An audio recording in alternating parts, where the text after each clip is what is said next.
Cosmic Warriors, and welcome back to another video. So I am here today with the 6 things that the Saturn in Leo / Saturn in the 5th house individual wishes they knew at the age of 20. Now the whole premises of this, the whole idea is that we're really looking at the Saturn return within the birth chart, alright?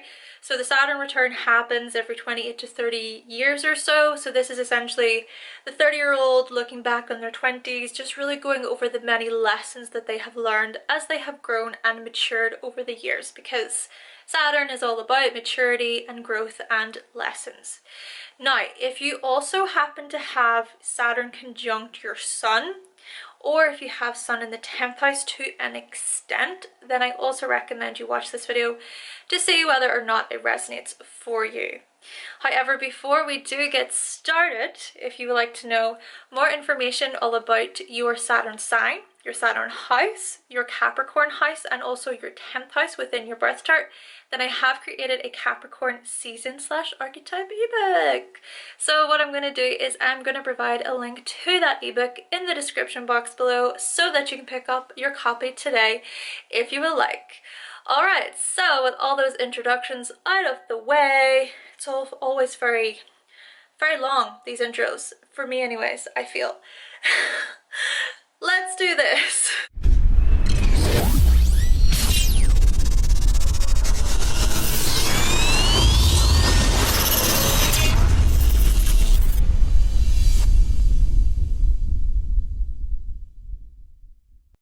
Hi, my name is Leo. I am 30 years old, and these are the 6 things that I wish I knew at 20. The first thing I wish I knew at 20 is how to stop giving a single fuck about what others thought of my creations in order to start creating from my heart. I had this thing about me where I would continuously seek validation and recognition for other people when it came to what I created. Growing up, I feared being ridiculed by others for my performance. I remember I joined a drama class and I loved drama. Drama was one of my favorite classes, and I continuously auditioned for roles. But all whilst that was taking place, I would have this critical voice in my head telling me, oh, you shouldn't say that. No, you shouldn't do that. Those expressions that you're pulling are weird. They're strange. I had so much criticism just keeping me back from expressing, truly expressing, or elaborating upon what I truly wanted to show. I love the thought of drama, acting, singing, art. I love the thought of performing. But when I went to do these things during my younger years, I instantly felt judgment. I could feel judgmental eyes just watching me at all times, telling me, oh no, Leo, you look ridiculous. You sound horrible. Your dancing is pathetic. Whatever I went to do creatively, this voice followed me. So I had to take a moment to really step back and reflect on why this was. So when I look back on my younger self, way back to school, my school days, I do recall children teasing me a lot. And I also recall teachers and my parents pressuring me to choose a certain route when it came to the type of career to choose in life. I especially remember my parents just pushing on me to choose the safer route. They wanted me to choose a career based on practicality, because they would often view creativity as impractical. They'd say things like, well, you're not gonna go very far with drama. And whilst I can see that there's truth to be found in their comments, at the same time, These types of comments followed me everywhere. When it came to my choices and decisions, when it came to my self-expression and my creativity, I felt this dialogue continuously echoing. And so now, being the age that I am, I'm truly learning a lot about not caring about the criticisms that I receive from other people. Even looking back, I remember my siblings used to tease me as well when it came to performing. And often people would tell me I was really good at the likes of singing. Others would tell me that I was really bad. I didn't know which one was it. Some people were telling me I was horrible.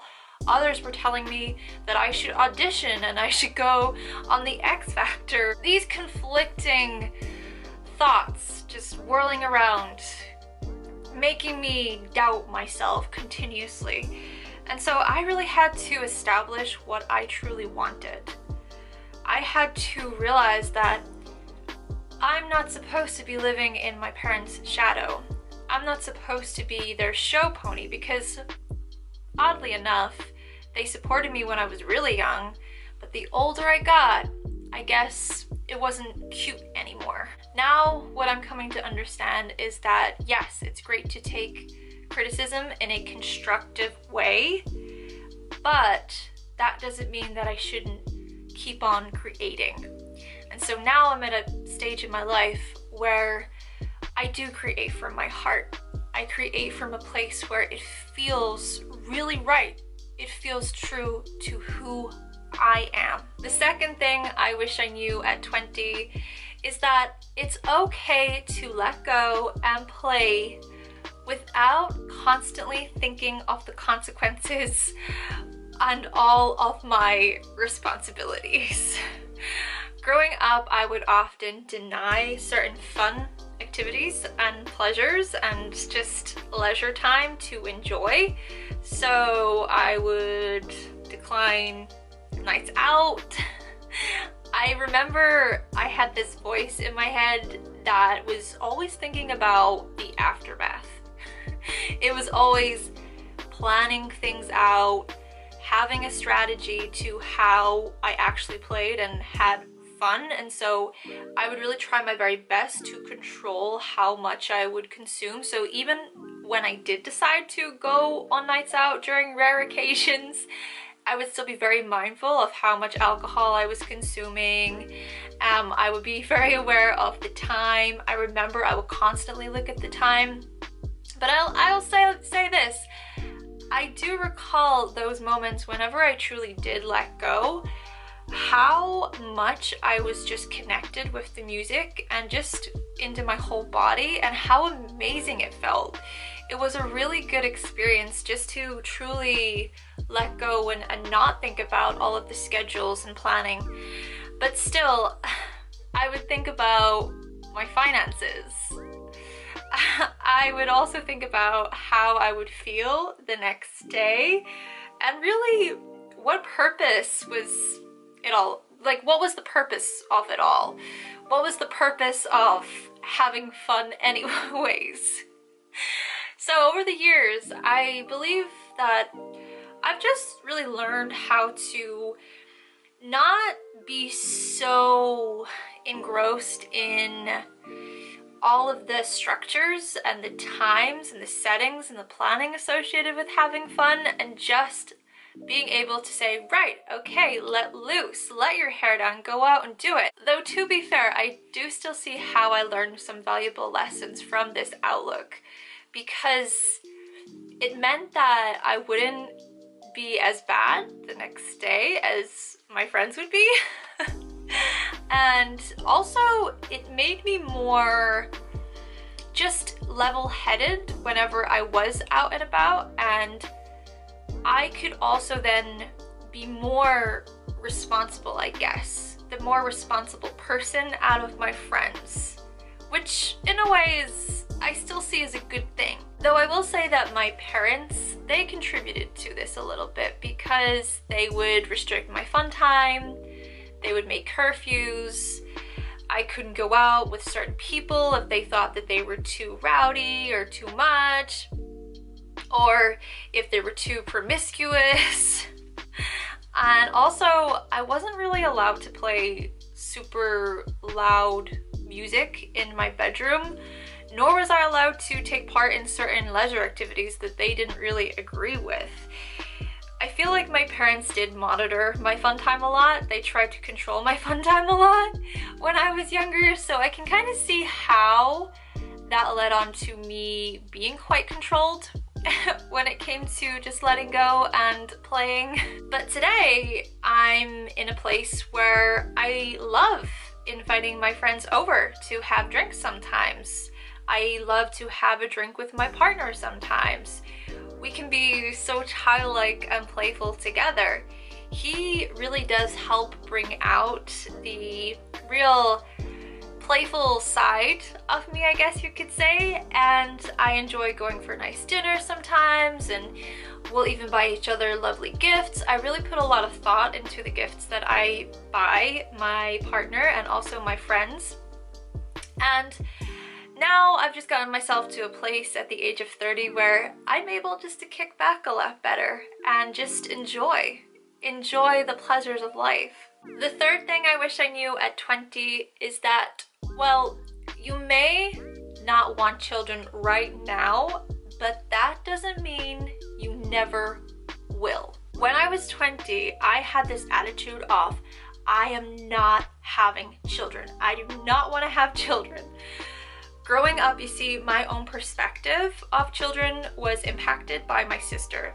She had a child at a very young age, and I saw how she grew up with that child. I saw how that impacted her and how much she actually struggled because of how young she was. So I was like, nope, not for me, thank you. I do not want to have kids. But this was me being very, very young at the time, making this decision. Not to mention, my dating life wasn't exactly smooth sailing either. I basically kept coming up against so many road blockages. Road blockage after road blockage. I couldn't for the life of me find the right type of person to date or fall in love with. But what I've come to realize as I've grown, as I've matured, is just how completely guarded I was when it came to love. Being romantic wasn't my strongest point, let's just say. But then I met my partner whenever I was in my late 20s, and he completely changed my outlook towards love. He truly opened me up and helped me believe in love. He helped me realize that I am lovable. I do recall being in a relationship with someone whenever I was 20 and how that was really hard. I was so guarded, and I also at the same time found it really difficult to leave that relationship because I just really wanted to work at it. I kept pushing for something that wasn't there. So before meeting my partner now, I made a conscious decision to commit to myself by establishing healthy boundaries, whilst also seeking support and guidance when it came to my insecurities and blockages in love. And so what I did is I reached out to a therapist. I went and I spoke to somebody about it, and I also did a lot of self-reflection on myself, and I realized just how hurt my inner child was. I just felt like my childhood was ripped away from me whenever my sister had so many children. She went on to have more children, and I was super young at the time when this was all happening. So my own inner child was bruised, I believe, looking back. But now I'm starting to come to terms with all of these things, being the age that I am, being so much more mature, and essentially through the partner that I'm with today, I'm starting to second guess this whole outlook of not wanting to have children, and just how ridiculous it was for me to say that, being so young, only being 20 years old. Because I wasn't to know that I would meet my partner today, right? But I guess the whole saying goes, when you know, you know. And so my mind over the years has completely changed in terms of having my own children. Though to be fair, I have heard of other people with this placement and they've went the opposite way, where they really wanted to have children from such a young age, but then the older they got, they realized that they didn't want to have children. But I've also heard of other people with this placement who physically can't have children. Now that's something that I do have a slight fear towards, because being the age that I am, I want to be able to have children with my partner, but whether or not that will actually happen is another story. The fourth thing I wish I knew at 20 is how to stop wasting my time on potential love interests who are just not worth it. Oh my gosh.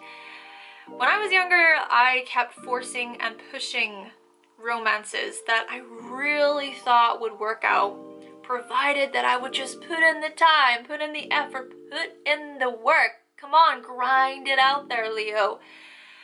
So I had to come to a moment where I just had to let go of control, right?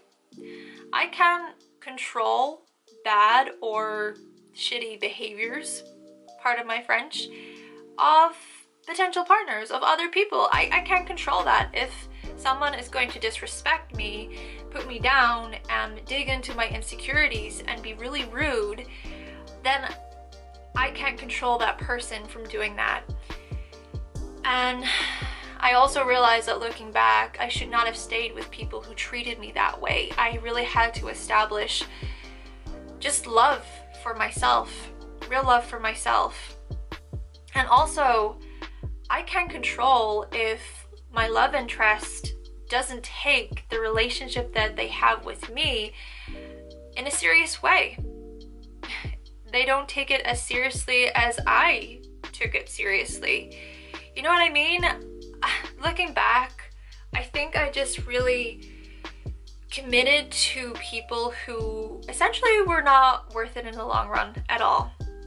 And so I had to come to a point in my life where I had to make a commitment to myself to say no. As soon as you spot the red flags in this romance, in this potential relationship that may blossom into something else, cut it straight away, get rid of it, have your boundaries, and say bye-bye. And what came with this is getting over my fears of finding the one, because that was also something I was afraid in case, well, if I say bye to this person, does that mean I'll be alone? Does that mean I won't find somebody else? But no. I had to get over that mental blockage towards love. I could not hold that because it's just not fair. It's not right to think like that towards myself. I would much rather be single than be so incredibly unhappy with someone who does not appreciate the love that I share with them. The fifth thing I wish I knew at 20 is that, well, it's possible to find a career or a profession where you feel joy and happiness. I had no idea, absolutely no idea growing up what position would feel right for me. I was in and out of different jobs, and I just hated so many of them. You know that feeling you get just before you start on shift to go to your job that you really hate? Oh my gosh, that feeling just paralyzed me sometimes. But then, one day I started painting as a hobby. I just kind of stumbled upon it once and I fell in love with it. All of the colors and just the different expressions that I got to create on the characters' faces and the landscapes that I got to make, it was so incredible and I enjoyed it a lot and I found it to be really fun and pleasurable. So what I did is I made a video tutorial on YouTube on how to paint a dragon. It ended up receiving over 500,000 views. 500,000 views on YouTube, and so it shot up in attention and I got a lot of responses and I had a lot of people subscribing to my channel all of a sudden. So I just saw potential. I saw an opportunity, I guess. And today, being the age that I am, Now I have a business in painting. I even host classes where I teach children how to paint. That is my profession today. And it's something that I love doing. I enjoy it so, so much. And the sixth and final thing that I wish I knew at 20 is just because you express yourself, it doesn't mean that you're taking the spotlight off somebody else. And so with that, other people expressing themselves doesn't take the spotlight off you either. This, for me, is a huge one because I felt a lot of feelings of inadequacy over my inability to confidently express myself growing up. I thought that by expressing myself, I would be seen as an attention seeker, as a hogger. And so this also led on to any attention coming my way, being seen as good attention when really it wasn't. Whilst one part of me would silence myself because I didn't want other people to feel like I was taking attention away from them, at the same time, I still did want other people to listen to me and to pay attention to me. This, for me, then led on to me criticizing myself a lot. That same voice that I've been talking about from the beginning, it was there, questioning me, constantly keeping me back. Self-doubt, self-doubt, self-doubt. But what I've come to learn over the years is how to actually let out my true, authentic self-expression.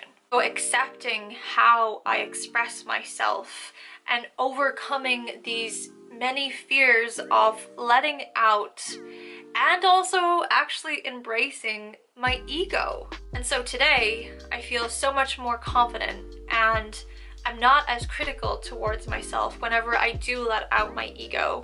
And I realize that just because I want somebody to pay attention to me, it doesn't mean that I'm being egotistic or narcissistic. Because today, what I've come to understand is that if I am expressing myself from a good-hearted place, from a warm and kind and well-intended place, then, well, the opinions of others around me, that's their opinion. And again, I can't control what they think. I can't control whether or not they believe that I'm being egotistic, or if they believe that I'm trying to somehow deliberately take the spotlight off them. I'm really coming to realize that actually, if I know in my heart of hearts that I have good intentions for other people, then that's good enough. Okay then, Cosmic Warriors, so that concludes the 6 things that the Saturn and Leo / Saturn in the 5th house individual wishes they knew at the age of 20. Now, if you do happen to have any of these placements, and also if you happen to have Saturn conjunct your Sun or Sun within the 10th house, then let us know what you thought of the video in the comment section down below. But with all that being said, thank you so much for watching, thank you for subscribing, and of course if you would like to see more videos from myself and you have not yet subscribed, then go right ahead and click that subscribe button. And I will be back with another video very, very soon. Bye!